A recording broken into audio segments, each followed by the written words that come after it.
Bismillahirrahmanirrahim. Assalamualaikum warahmatullahi wabarakatuh. Waalaikumsalam warahmatullahi wabarakatuh. Bismillahirrahmanirrahim. Alhamdulillahi rabbil alamin. Wa bihi nasta'inu ala umuri dunya waddin. Wassalatu wassalamu ala asrafil anbiya'i wal mursalin. Sayyidina Muhammadin wa ala alihi wa sahbihi ajma'in, amma ba'du. Yang sama-sama kita hormati Direktur RSUD Muhammad Nur, Takmir Masjid Ar-Rasyid, dan para jemaah, Bapak Ibu rahimakumullah. Alhamdulillah, mari kita bersyukur pada Allah Subhanahu wa taala pada siang ini, kesempatan yang diberikan oleh Allah, kesehatan yang dianugerahkan oleh Allah, bisa kita gunakan untuk bersama hadir ke Masjid Ar-Rasyid ini guna menjalankan kewajiban kita salat zuhur berjamaah, dan kita lanjutkan dengan mengaji dan mengkaji. Kita belajar Al-Quranul Karim. Mudah-mudahan apa yang kita lakukan menjadi tambahan amal ibadah kita kepada Allah, dan Allah ridho kepada kita semuanya. Amin ya rabbal alamin. Para jemaah, Bapak Ibu rahimakumullah, insyaallah dalam rangka momentum Dzulhijjah, artinya sebentar lagi kita akan masuk di bulan Dzulhijjah. Sekarang sudah Dzulqa'dah. Kita akan mencoba mengkaji ayat-ayat yang berkaitan dengan sejarah Abul Anbiya, bapaknya para nabi, yaitu Nabiullah Ibrahim alaihissalam bersama dengan keluarganya. Insya Allah sambil kita mengambil pelajaran dari kisah beliau bersama keluarganya. Para jamaah, sebagaimana maklum, mungkin juga sudah sempat saya sampaikan pada kajian sebelumnya, bahwa di antara para rasul Allah, 25 rasul dan banyak nabi, yang disebut oleh Allah sebagai uswah hasanah itu hanya 2. Yang pertama adalah tentu Nabi kita, Nabi Muhammad sallallahu alaihi wasallam, dan yang kedua adalah Nabiullah Ibrahim alaihissalam. Menandakan bahwa kedua sosok Nabi ini oleh Allah dipandang amat penting untuk kita jadikan teladan dalam kehidupan sehari-hari, sehingga disebut khusus sebagai uswah hasanah. Hal ini bisa temukan dalam Quran surah Al-Ahzab, itu kalau kanjeng Nabi yang Muhammad ya. A'udzubillahi minasyaitonir rajim. Laqad kana lakum fi Rasulillahi uswatun hasanah liman kana yarjullaha wal yawmal akhir wa dzakarallaha katsiran. Al-Ahzab ayat 21. Sementara kalau penyebutan Nabi Ibrahim sebagai uswah hasanah bisa kita baca misalkan dalam surah Al-Mumtahanah ayat 4. Qad kanat lakum uswatun hasanah fi Ibrahim walladzina ma'ah. Jadi disebut khusus oleh Allah sebagai uswah hasanah, teladan yang baik. Nah, untuk bisa menteladani, maka kita mencoba belajar tentang sejarah besar kedua nabi ini, dan momentum Dzulhijjah ini seakan memutar kembali sejarah Nabiullah Ibrahim bersama dengan keluarganya. Kita coba pelajari apa yang diinformasikan dalam Al-Quran, kemudian kita jadikan teladan dalam kehidupan sehari-hari kita. Para jemaah Bapak Ibu rahimakumullah, satu yang istimewa dari Nabi Ibrahim ini oleh Allah disebut dengan Khalilullah. Khalilullah. Jadi dalam Al-Quran disebut A'udzubillahi minasyaitonir rajim wa man ahsanu dinan mimman aslama wajhahu lillah wa huwa muhsin wattaba'a millata Ibrahim hanifa wattakhadallahu Ibrahim khalila. Jadi Allah menjadikan Nabi Ibrahim itu sang Khalil. Khalil ini adalah kasih kesayangan Allah. Jadi ungkapan cinta terbesar itu ketika menyebut sebagai Khalil. Khalil. Jadi kesayangan Allah. Kenapa? Kalau melihat ayatnya setidaknya ada dua faktor. Yang pertama, kehidupan Nabiullah Ibrahim alaihissalam itu disebut oleh Allah wa man ahsanu dinan mimman aslama wajhahu lillah. Jadi seluruh hidupnya itu memang diorientasikan untuk Allah. Untuk Allah. Jadi tidak ada orientasi yang dijadikan sebagai pondasi hidupnya ya, untuk menata dalam kehidupan sehari-hari itu kecuali Allah. Semuanya untuk Allah. Kemudian yang kedua disebut sebagai muhsin. Jadi orang yang senantiasa berbuat baik. Jadi ada satu sebutan lain ya, yang disebutkan dalam Al-Quran itu bahwa Nabi Ibrahim ini disebut dengan Ad-Dayfi. Ad-Dayfi ini orang yang senang kalau ada tamu. Bahkan beliau itu kalau mau makan nggak ada teman, nggak ada tamu yang nemani, mencari orang yang berkenan dahar bersama. Kadang sampai jauh, sebutkan 1 kilo, 2 kilo untuk ngajak orang agar bisa makan bersama. Itu kan luar biasa. Kalau kita malah menghindari, mungkin ada orang nang kerja makan takut diampuni gitu. Itu muhsin, perilaku muhsin. Nah, coba kita secara bertahap ya kita akan pelajari sebagian demi sebagian apa yang disebutkan oleh Allah tentang sejarah besar Nabiullah Ibrahim alaihissalam.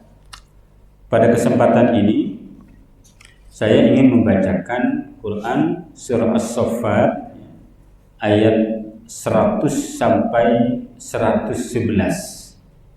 Kalau nanti dikira terlalu lama ya kita potong ya kita selesaikan.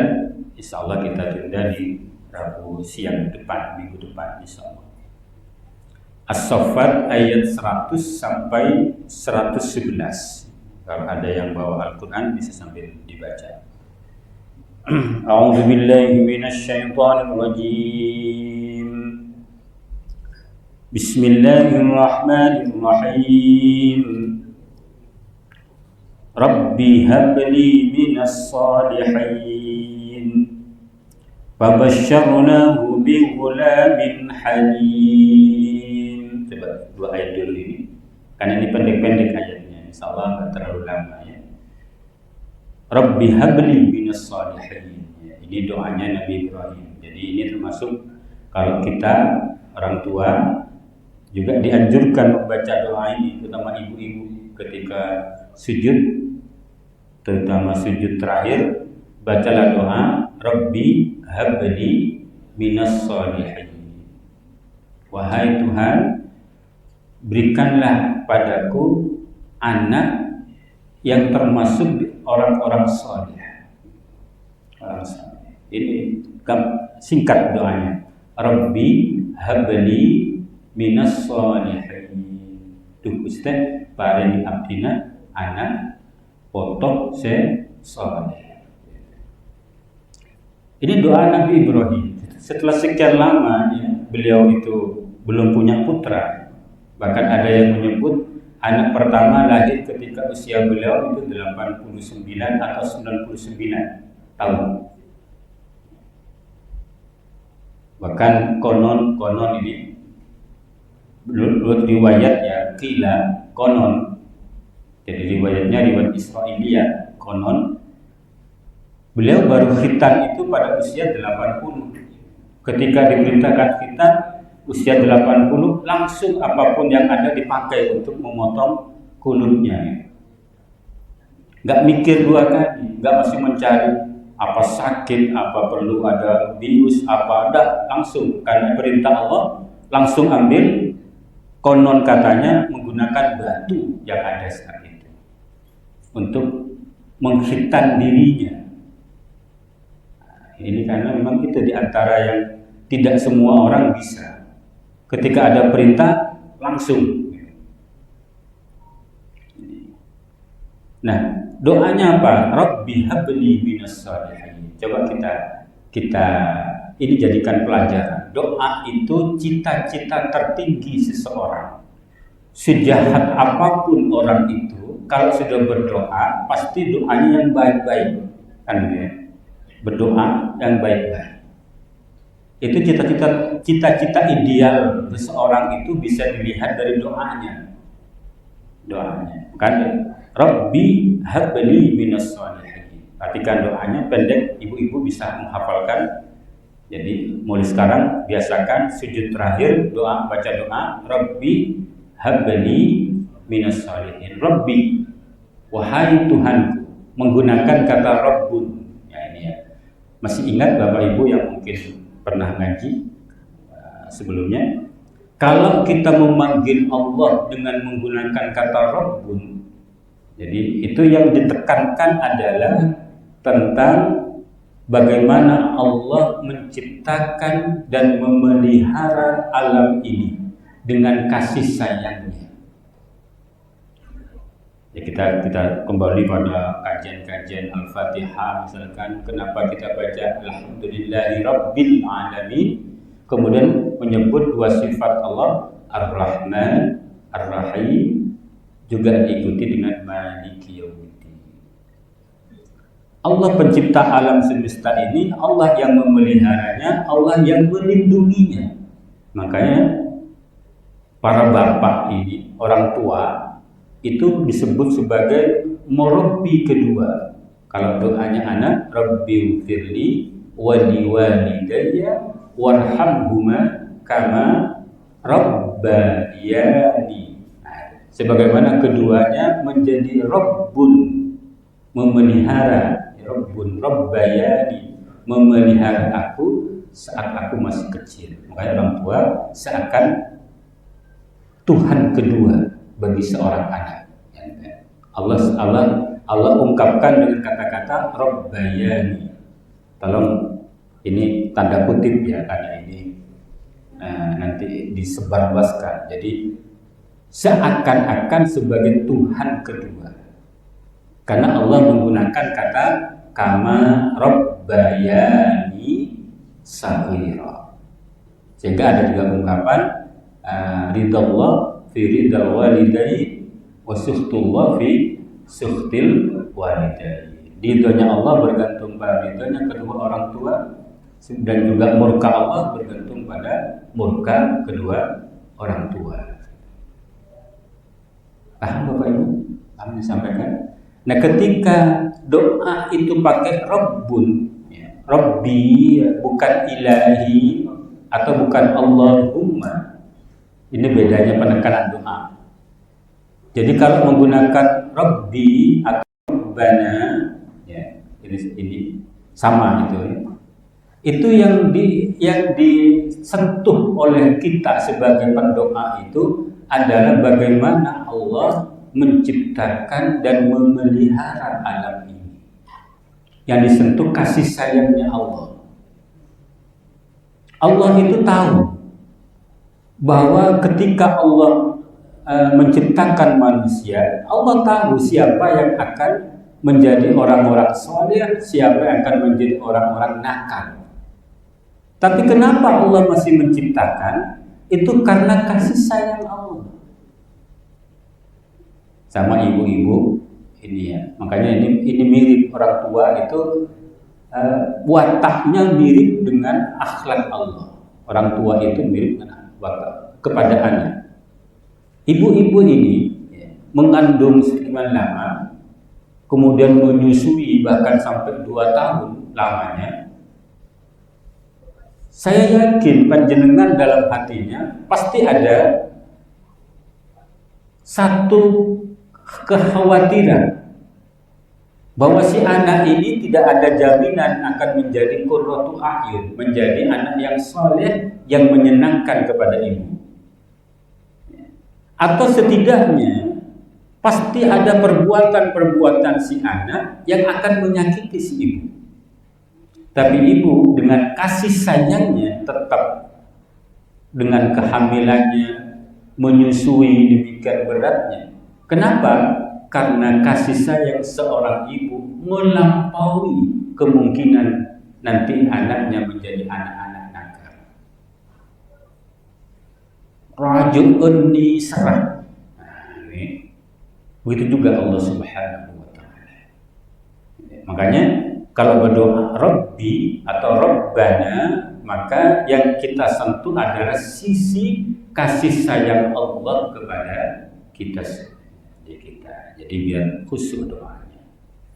Setelah itu habli minas salihin, berikanlah aku, anugerahkanlah aku, kata Nabi Ibrahim, waladan, tafsirnya itu waladan minas salihin, seorang anak yang termasuk orang-orang saleh, orang-orang saleh, orang-orang baik.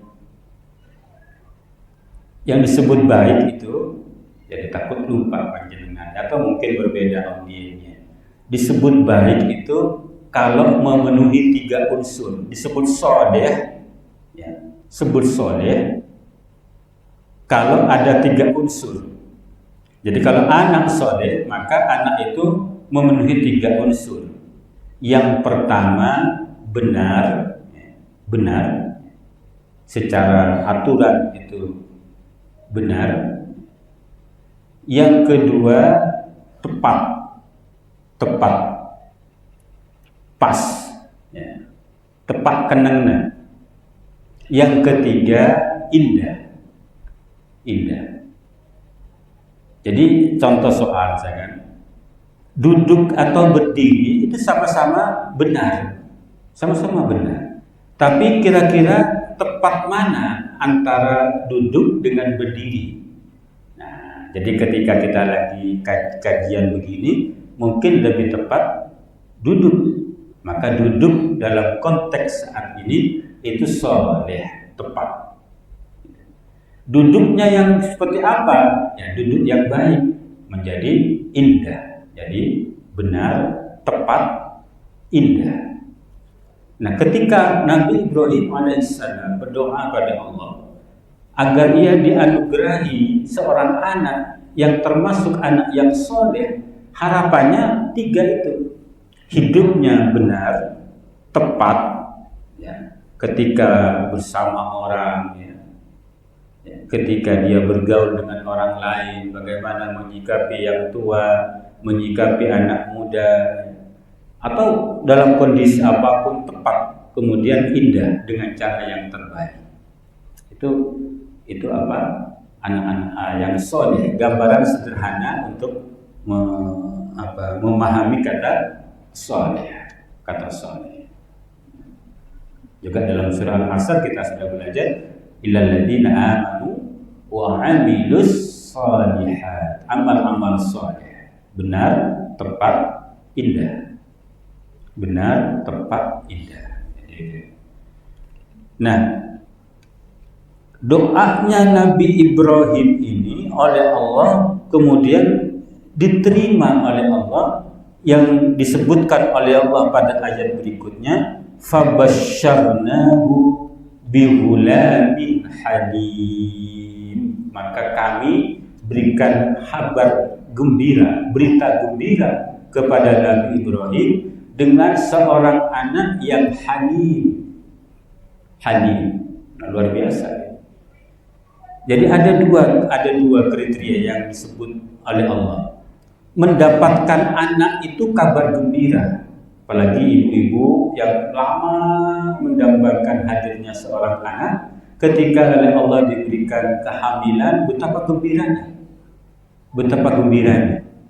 Cuma usahakan jangan berhenti sampai memohon hanya punya anak. Kenapa? Karena nanti bisa-bisa ibu-ibu penyesalnya luar biasa. Cik saking bisa yontal boleh. Karena cengkal sih nak foto. Jadi doanya jangan hanya minta pada Allah, minta anak jangan. Nah, kalau melihat pada apa yang dikatakan oleh Allah kepada Nabi Ibrahim, bahwa Nabi Ibrahim oleh Allah diberi kabar gembira dengan dua hal, bihulamin, seorang anak, tapi ada takyidnya, pembatasnya, halim, yang halim, anak yang halim. Apa sih halim itu? Hilm itu hilmun, al-hilm itu termasuk sifat Allah al-asmaul husna. Itu di atas sabar. Sabar itu kan kuat, bisa kuat untuk menahan ketika diuji oleh Allah, kuat untuk menjalankan kewajiban, kuat dalam apa? Ketika menghindari larangan ada tiga, as-sabru ilal musibah, as-sabru ila ta'at, as-sabru anil maksiyah. Itu kuat. As-sabru itu kan kuat artinya. Kuat. Cuma di atas itu ada namanya halim, al-halim. Jadi dia kuat tapi disertai dengan kelembutan, kesantunan. Jadi anak yang santun, anak yang lembut, biula bin halim, anak yang santun. Kalau dibandingkan begini, Bapak Ibu rahimakumullah, orang itu pasti punya marah ya, tapi juga bisa memaafkan ya, kan gitu. Sisi manusiawi itu marah, itu manusia. Kalau marah terus itu setan, itu iblis. Marah terus nggak ada. Ya. Kalau senyum terus ya mungkin malaikat Ridwan ya. Kalau malaikat penjaga neraka, malaikat Malik mungkin nggak ada senyumnya kan begitu. Mungkin kalau Ridwan karena menjaga surga senyum terus. Bukan manusia. Manusia itu pasti ada marah, ya pasti ada senyum atau maaf. Nah, orang yang baik itu Bapak Ibu rahimakumullah, itu tipenya kan ada orang yang gak pernah marah, sulit marah dia, bagus. Tapi ketika kadung marah, gak ada ampun dia. 7 turunan musuhannya. Beda orang saya tak kelepegel, jarang sulit marah dia. Tapi kadung marah itu gak ada maaf. Kalau perlu diturunkan pada menbekenjong saya jangan cebur sampai foto betong toron tak lain. Itu juga gak bagus. Ada orang yang sering gampang marah, gampang memaafkan. Seperti anak-anak kita yang masih kanak-kanak itu kadang sebentar-bentar bertengkar, tapi sebentar lagi berteman lagi. Bagus juga, tapi itu sering marahnya itu sering tengkar juga nggak bagus kan. Nah, yang disebut halim itu yang ketiga, dia sulit marah, tapi ketika kadung marah dia gampang untuk memaafkan. Sulit marah, gak gampang marah, tapi ketika marah biasanya kita harus saling menghalalkan. Tidak ada orang yang sempurna, harus saling menghalalkan di antara. Itu namanya sifat halim. Jadi sifat halim ini sabar disertai dengan kelembutan. Makanya dalam terjemahan itu biasa diartikan dengan bihula min halim, dengan anak yang santun, dengan anak yang santun. Baik, itu doanya Nabi Ibrahim, dan Allah terima doanya dengan dianugerahi seorang anak yang amat santun. Siapa itu? Para ulama menyatakan itulah yang ditunjuk Nabiullah Ismail alaihissalam. Baik. Lanjutkan satu, kalau memang terlalu lama, satu ayat lagi. Ayat yang ke-103 Allah lanjutkan. Ini sudah mulai dari kisah tentang sejarah awal syariah kurban. Ayat yang 103 Quran surah As-Saffat. A'udzubillahi minasyaitonir rajim. Falamma balagha ma'ahu as-sa'ya qala ya bunayya inni ara fil manami anni adbahuka fandur madza tara. Qala ya abati if'al ma tu'mar satajiduni insya'allahu minas sabirin. Ini kisah yang sangat dramatis sekali. Falamma ma'ahus sa'ya, maka tatkala gulam itu, Nabi Ismail masih kecil ya, itu sudah sampai pada usia dia bisa membantu. As-sa'ya itu berjalan dan bisa melakukan aktivitas untuk membantu Nabi Ibrahim. Para ulama tafsir menyatakan usianya ini ada yang menyebut 7 tahun, ada yang menyebut 13 tahun. Jadi falamma balagha ma'ahus sa'ya, yang dimaksud itu usia Nabi Ismail saat kecil itu ada yang menyatakan usia 7 tahun, ada yang menyatakan usia 13 tahun. Jadi masih masyarakat kalau 13 itu sudah menginjak remaja. Kemudian qala, Nabi Ibrahim berkata, ya bunayya inni ara fil manami anni adbahuka. Ya bunayya, wahai anakku, ananda. Jadi pakai bunayya itu isim tasghir namanya, bukan ya bani. Jadi bukan ya bani, tapi ya bunayya. Kita boleh menyebut dengan ya bani, wahai anakku. Tapi ketika ya bunayya itu menjadi diperkecil. Kalau bahasa kita itu, kita manggil anak, kita kadang dengan na, itu ya bani. Tapi kalau sudah cong, itu ya bunayya. Jadi kedekatan khusus antara orang tua dengan anak, seakan-akan anak itu menjadi bagian yang tak terpisahkan dengan orang tuanya. Kasih sayangnya begitu melekat. Jadi itu ungkapan sangat dekat antara seorang ayah dengan anaknya. Ya bunayya, tidak menggunakan ya bani. Panjenengan kalau pakai panggil anaknya bisa panggil na atau cong. Cong itu kalau bahasa Madura itu lebih dekat antara panggilan ayah dengan seorang anak. Kalau bahasa Indonesia itu ada anak, ada ananda. Ananda itu menggambarkan hubungan yang lebih dekat timbang panggil anak. Jadi ada bahasa-bahasa yang menunjukkan kesantunan dalam berbahasa. Nah, ya bunayya inni ara fil manami, bahwa sungguhnya saya melihat fil manami, dalam tidur. Artinya bermimpi, tapi menggunakan kata ara fil manami. Jadi tidak disebut dengan bermimpi. dalam tidurnya Nabi Ibrahim melihat. Apa yang dilihat? Anni adbahuka, sungguhnya saya adbahuka, menyembelih. Oh, ini kan coba dibayangkan saat ini.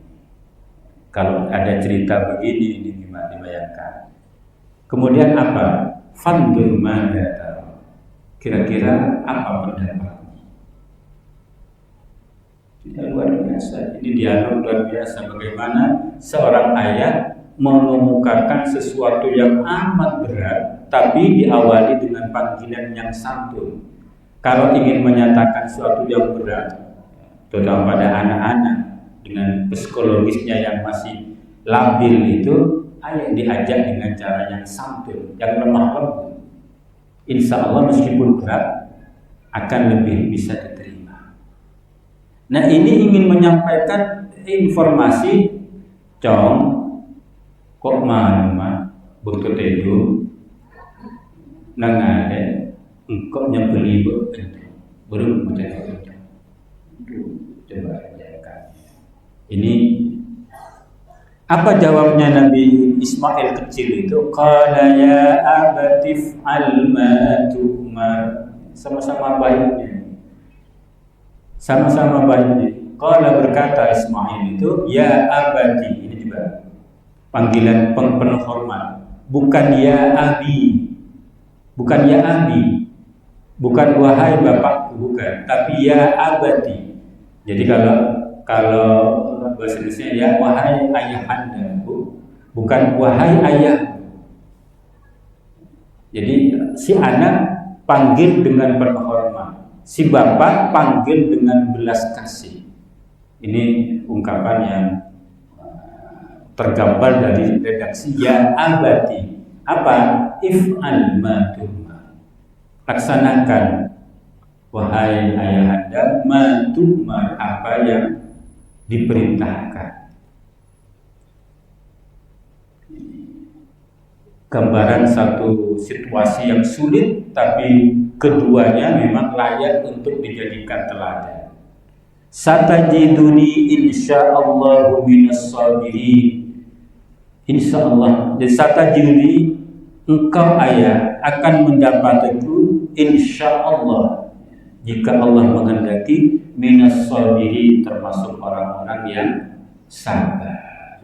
Nah, ini tadi saya jelaskan halim dan sabar. Sabar itu di bawah halim. Sabar di bawah halim. Sabar itu bisa ketika ada musibah dia tahan, dia kuat, atau sabar untuk melaksanakan ketaatan, atau sabar untuk menghindari kemaksiatan. Ketika ada perintah untuk menyembelih dirinya, maka redaksi yang dipakai oleh Ismail kecil itu satajiduni insyaallah minas sabirin.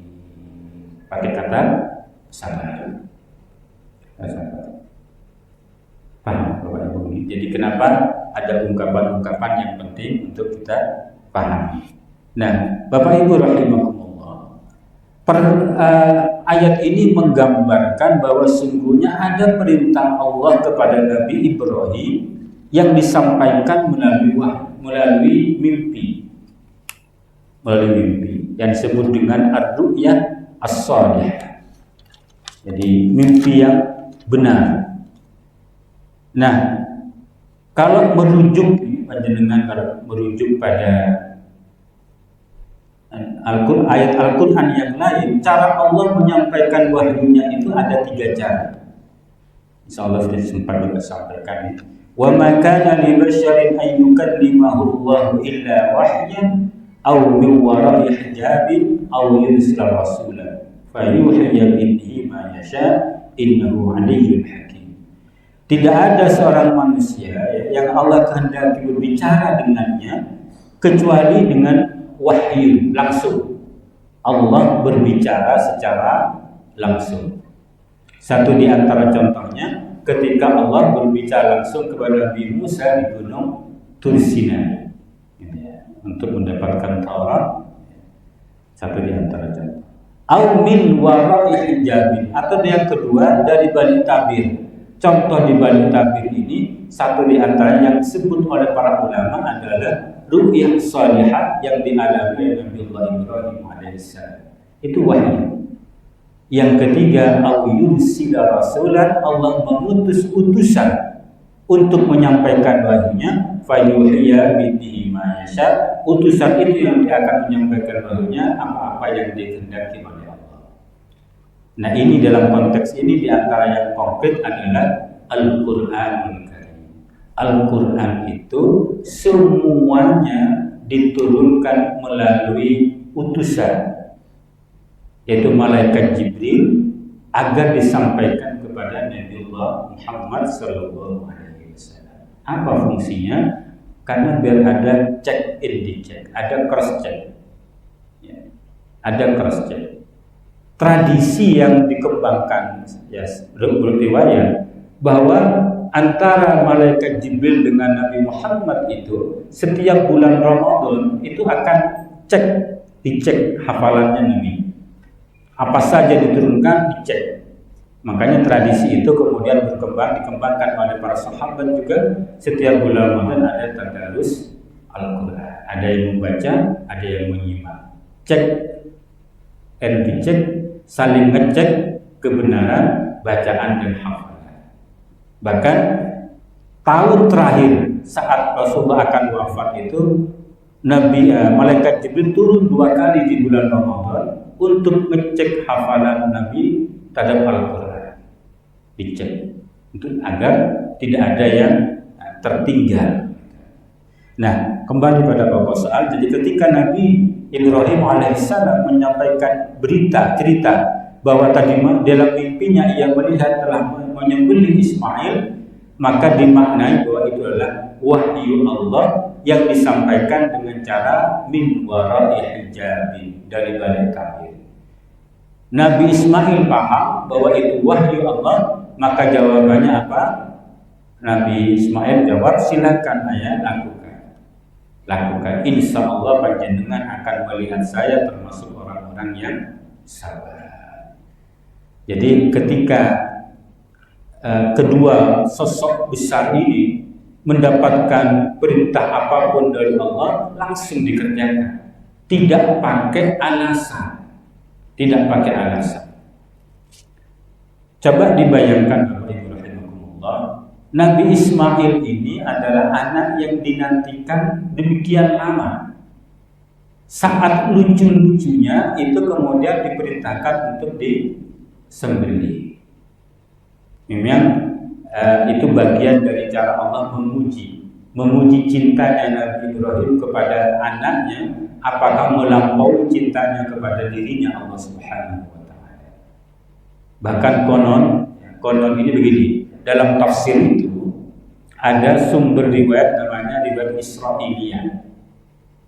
Ya, itu kalau ingin memverifikasi apakah itu sahih atau tidak agak susah. Makanya para ulama itu menggunakannya sebatas hanya penjelas untuk menjelaskan rangkaian cerita. Jadi konon katanya Nabi Ibrahim ini memiliki kekayaan yang amat banyak. Disebutkan dalam kitab Mishkatul Anwar, beliau punya 1000 ekor domba, 300 lembu, 100 ekor unta. Bahkan disebut juga dalam riwayat lain, Nabi Ibrahim memiliki 12.000 ekor ternak. 12.000 ekor ternak. Ketika ada orang yang bertanya kepada Nabi Ibrahim, ini milik siapa? Ini milik Allah. Sementara saat ini dipercayakan kepadaku. Ini milik Allah, saat ini dipercayakan kepadaku. Seandainya Allah meminta, tentu akan diberikan karena ini miliknya.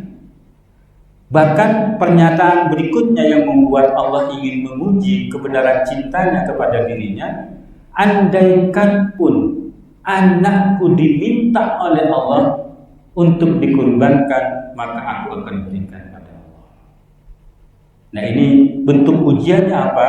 Diuji dengan cara diperintahkan untuk menyembelih putra kesayangannya, yaitu Nabiullah Ismail alaihissalam. Jadi kadang cinta itu memang perlu diuji. Kalau belum diuji, jangan bilang cinta. Pada siapapun itu, cinta itu harus diuji, apalagi pada Allah Subhanahu wa taala. Ketika berkaitan dengan hak Allah, maka Nabi Ibrahim ini tidak mikir lagi, langsung dilakukan dan yang diberikan yang terbaik. Nah, sebentar lagi insyaallah kita akan ada syariah kurban. Syariah kurban. Berkurbanlah karena fi kulli sya'ratin hasanah, kata Nabi, pada setiap helai bulu pada hewan kurban itu Allah akan membalas dengan pahala. Berkurbanlah. Karena nanti mungkin kita bicarakan lebih lanjut ya. Jam berapa ya?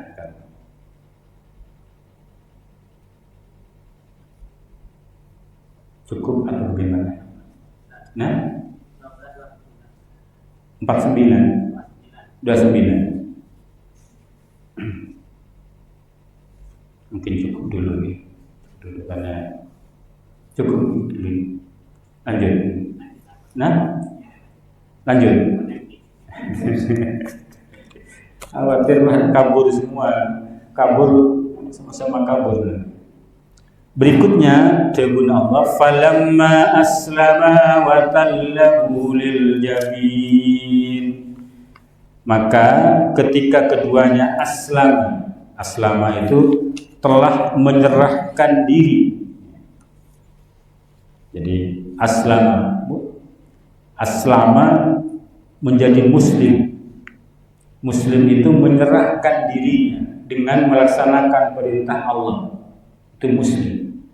Maka ketika keduanya falamma aslama, maka ketika keduanya telah menyerahkan diri, wa tallahu lil jabin, dan Ibrahim telah menempelkan pipi Ismail kecil, ya, anak kesayangannya itu, lil jabin, kepada tanah yang ada gundukannya, hendak disembelih. Hendak disembelih. Serius ini, bukan drama main-main itu. Apa kata Allah? Falamma aslama li jabin wa nadainahu ya Ibrahim qad saddaqta ru'ya. Jadi ketika hendak disembelih, kemudian kami panggil ya Ibrahim, wahai Ibrahim. Jadi sebelum dilaksanakan ada panggilan, wahai Ibrahim, qad saddaqta ru'ya. Kamu sungguh telah membenarkan penglihatan dalam mimpi itu. Melaksanakannya, membenarkan, kamu sungguh orang yang telah membenarkan penglihatanmu dalam mimpi. Qad saddaqta. Jadi tasdik, ketika diperintah oleh Allah melalui ru'yah as-salihahnya, melalui mimpinya, dilaksanakan benar, maka disebut dengan qad saddaqta. Kamu benar, hebat. Di luar bahasa kita. Inna kadzalika najzil muhsinin, sungguhnya seperti itulah kami membalas orang-orang yang berbuat muhsin, berbuat baik. Jadi ada yang penting diambil pelajaran di sini adalah kata-kata qad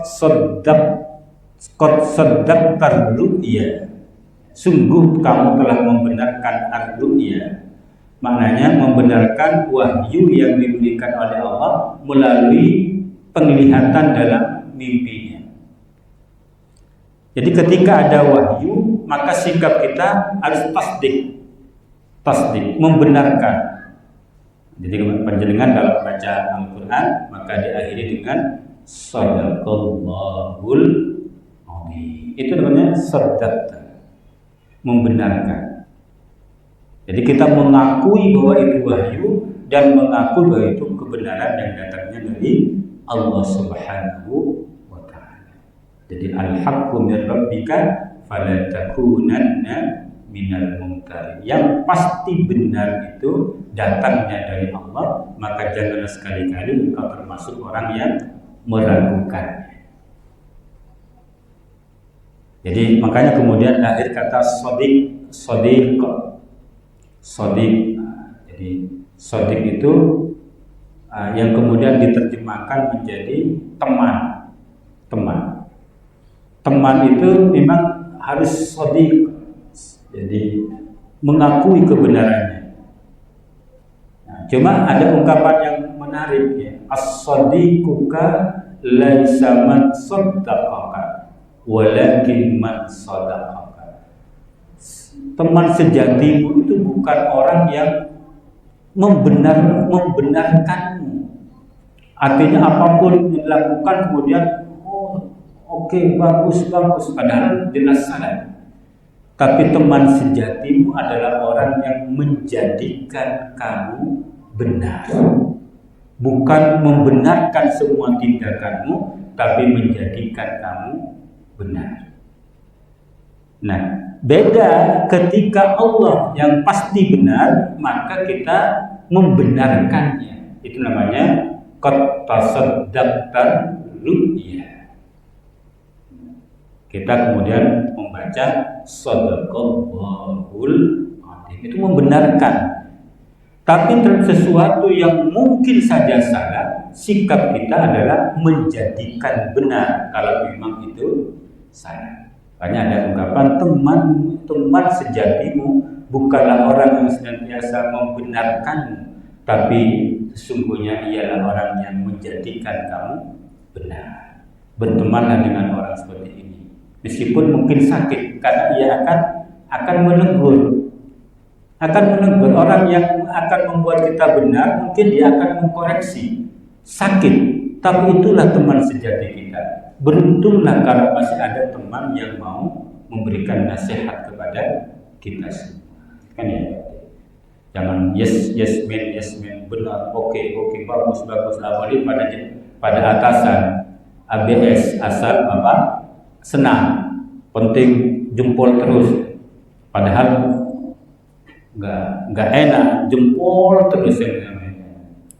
DWA itu kalau ada atasan yang bilang A, nggak ada yang mau mengkritik, oke, jempol terus. Padahal mungkin salah.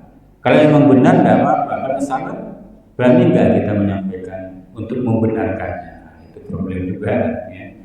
Tentu ketika menyampaikan kebenaran, meskipun itu benar, sampaikan dengan cara yang benar, yang tidak akan membuat orang tersinggung, insyaallah, gitu ya. Saya rasa begitu.